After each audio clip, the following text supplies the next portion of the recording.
ಲಾಸ್ಟಲ್ಲಿ ಫೈಟ್ ಚೆನ್ನಾಗಿದೆ, ಜೋರಾಗಿದೆ. ಒಬ್ಬ ರಾಕ್ಷಸ, ಒಬ್ಬ ಒಳ್ಳೆಯವನು, ಇಬ್ಬರು ಚೆನ್ನಾಗಿ ಮಾಡಿದ್ರು. ಚೆನ್ನಾಗಿದೆ.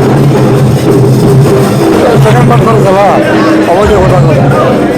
ಇತ್ತು ಡೈರೆಕ್ಟ್ ಇತ್ತು ವರ್ತು, ಡೈರೆಕ್ಟ್ ಇಸ್ ಗುಡ್ ಸಕ್ಸಸ್ ಅಲ್ಲಿ ಫುಲ್ ಪಿಕ್ಚರ್ ಡೈರೆಕ್ಷನ್ ಸಾಕತ್ತಾಗಿದೆ, ಆರ್ ಆಗಿದೆ, ಆ್ಯಕ್ಟಿಂಗ್ ಸೂಪರ್ ಆಗಿದೆ, ಮೂವಿ ಇಂಟ್ರೆಸ್ಟ್ ಇದೆ, ನೋಡ್ಬೋದು.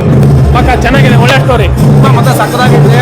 ಎಲ್ಲ ಬಂದು ನೋಡಿ, ಫಿಲಮ್ ಚೆನ್ನಾಗಿದೆ, ಸಸ್ಪೆನ್ಸ್ ಜಾಸ್ತಿ ಇದೆ ಸಸ್ಪೆನ್ಸ್. ಕನ್ನಡದಲ್ಲಿ ಒಳ್ಳೆ ಫಿಲಮ್ ಬಂದಿದೆ.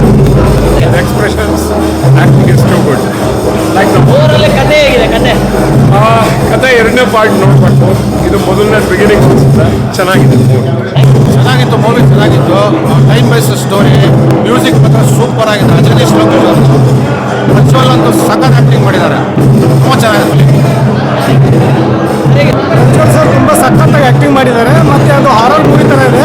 ಒಮ್ಮೆ ದೇವಿನ ಸೀನ್ ಇದೆ, ಅದು ಬಂದು ಒಮ್ಮೆ ಸಣ್ಣ ಅಂತ ಬರುತ್ತೆ, ಹೋಗ್ತಾ ಇರುತ್ತೆ, ನೋಡಿ ಫುಲ್ ಹಾರ್ಟ್ ಬೀಟ್ ಆಗುತ್ತೆ.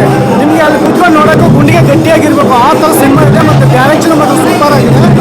ಪ್ರಜ್ವಲ್ ಸರ್ ತುಂಬ ಚೆನ್ನಾಗಿ ಆ್ಯಕ್ಟಿಂಗ್ ಮಾಡಿದ್ದಾರೆ. ಎಲ್ಲರೂ ನೋಡಬೇಕು, ಎಲ್ಲರೂ ಸಪೋರ್ಟ್ ಮಾಡಬೇಕಂತ ಕೇಳ್ಕೊಳ್ತಾ ಇದ್ದಾರೆ.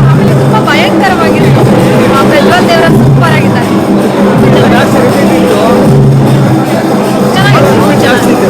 ಚೆನ್ನಾಗಿದೆ ಪಿಕ್ಚರ್.